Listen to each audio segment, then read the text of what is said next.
Hello friends, ఎలా ఉన్నారు అందరూ? ఈరోజైతే మా ఇంట్లో టొమాటో పచ్చడి అండి. టేస్ట్ అంటే అద్దిరిపోయిందండి. తింటే ఇక స్వర్గమే అనమాట. పూర్వం మన పెద్దవాళ్ళు ఇది తినేనండి ఇప్పుడు ఇంత స్ట్రాంగ్‌గా ఉన్నారు.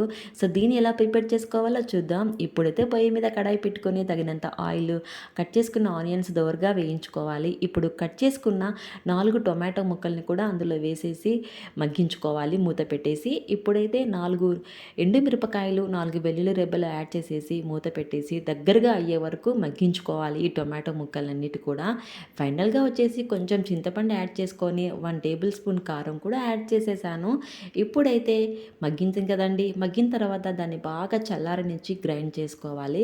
సో, గ్రైండ్ చేసుకునే ముందు మనం కొంచెం 1 టేబుల్ స్పూన్ జీలకర్ర and 1 table spoon salt add చేసేసి వాటిని గ్రైండ్ చేసుకొని బాగా తాలింపేసుకొని తింటే సూపర్ ఉంటుందండి. మీకు నచ్చిందా? నచ్చితే సబ్స్క్రైబ్ చేసుకోండి.